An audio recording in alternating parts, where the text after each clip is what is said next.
Bonsoir Sonia, Bonsoir Fatem, comment tu vas? je vais très bien. Et toi? Ça va très bien. Donc tu vas nous raconter ton histoire, ton vécu. Et écoute, nous on est là à t'écouter, hein. D'accord. Alors, je suis Sonia Dégouzé, je suis la maman d'une championne de 14 ans. Et donc, il y a 14 ans, j'avais 19 ans, lorsque une nuit, j'ai découvert que j'étais enceinte. J'étais en deuxième année de faculté de droit, à la faculté de droit, et ça n'a pas forcément été évident. Ça n'a pas été évident ni pour moi, ni pour le futur, celui qui était à l'époque le futur papa, qui est le papa aujourd'hui, ni pour mes parents, enfin, ni pour personne en réalité.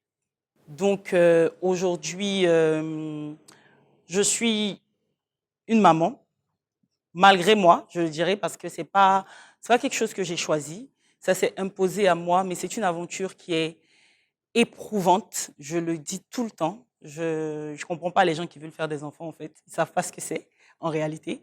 Donc, je le dis tout le temps. Mais c'est une histoire qui mérite d'être vécue par tout le monde. Voilà. Le plus lourd à porter dès l'annonce de la grossesse jusqu'à l'accouchement. Le plus lourd à porter, je pense que en premier, c'était le regard de mes parents, surtout de mon papa, qui était à l'époque mon meilleur ami et qui ne s'y attendait pas. Aujourd'hui, c'est beaucoup plus facile et c'est même gratifiant. Ce regard-là, il est plein de fierté parce que quelque part, on se dit, on y est arrivé quand même. On a quand même fait du bon boulot. Donc, en premier, pour une jeune fille en tout cas, c'est le regard des autres. Les blessures, les séquelles, à quel moment est-ce qu'on s'en libère? Waouh! On s'en libère quand on arrive à à se pardonner à soi-même. Voilà, on s'en libère à cet instant-là. Moi, en tout cas, ce qui a été le déclencheur, c'est ma rencontre véritablement avec le Seigneur, qui a été pour moi une délivrance. Donc, je lui ai tout donné. C'est vrai que quand on tombe enceinte jeune, quand on tombe enceinte à 19 ans, à 18 ans, avant en tout cas l'âge qui paraît l'âge de raison ou l'âge qui a été programmé, on va dire, par les hommes pour ça, on a beaucoup de blessures. Et on ne se donne pas le droit de les exprimer parce que on nous regarde. D'accord? On va dire une femme enceinte, une femme qui tombe enceinte pardon, à 25 ans, quand elle a des humeurs, elle peut pleurer. On dit qu'il y a tu as envie de manger ça. Quand tu as 18 ans, tu as 19 ans, tu n'as pas le droit en fait. Tu n'as pas le droit d'avoir d'envie. Tu n'as pas le droit d'avoir des nausées trop prolongées. Tu n'as pas le droit de vomir à 6 heures du matin. Tu vas vomir à 9 heures quand il n'y aura personne.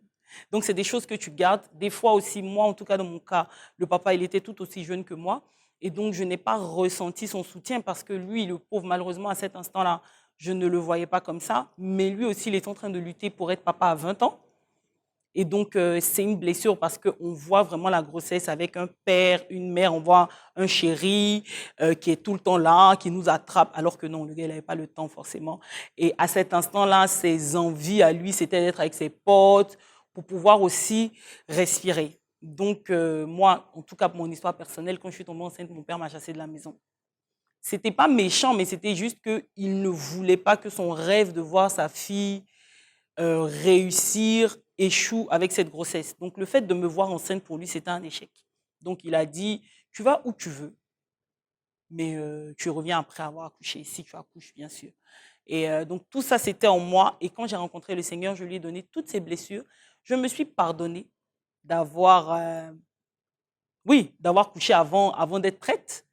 Et j'ai avancé. Et j'ai pardonné aux autres. Et j'ai demandé pardon aussi à mon père, au papa de ma fille, parce que je n'avais pas été forcément très cool avec lui après la grossesse. La preuve, 1 an juste après, on s'est séparés, parce que justement, on n'a pas pu passer ce cap-là. Et avec le temps, je lui ai demandé pardon. Et aujourd'hui, ça va. Les blessures, c'est correct. On en a d'autres hein, dans la maternité, qui sont même des fois faits par l'enfant. Les enfants, ça blesse. Ils ne sont pas forcément comme on veut, comme on avait espéré et tout ça. Ce sont des blessures, mais on gère. Voilà. Est-ce que tu penses que tu n'as pas eu de jeunesse due à ce... Carrément. Je ne sais même plus, en fait, je vous dis, si vous me demandez ce que j'ai fait de 20 ans à 25 ans, je ne m'en souviens pas. C'est blackout, je ne sais pas ce que j'ai fait. Donc, du coup, aujourd'hui, j'ai des copines qui parlent de gasoil. Moi, en fait, mes gasoils se sont arrêtés à 19 ans, quoi. Je ne sortais plus. Tu as des biberons. Je bénis le nom du Seigneur parce que j'ai une mère extraordinaire qui a vraiment été là pour moi avant que je ne devienne maman. Parce que pour moi, donner naissance ne fait pas de nous un parent. Non. Je suis devenue mère bien après. Déjà, j'ai eu ma fille par césarienne. Et comme j'avais des petits problèmes de santé, j'ai eu une anesthésie générale.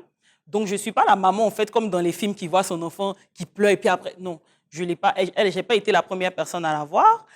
Quand je suis née, quand je me suis réveillée, elle avait déjà pris le biberon. Donc, on n'a pas eu le contact de tout ça, on n'a pas eu. Et je vous promets, quand je me suis réveillée de l'anesthésie, le premier truc, c'était comment je vais faire pour perdre mes 21 kilos, quoi. Je ne demandais même pas, ouais, mon enfant, ouais, non, non, non, c'était ma mère, ta fille et tout.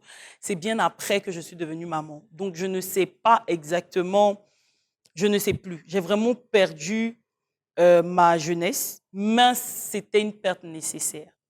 Et à quel moment est-ce que tu te dis que tout ça, c'était une grâce?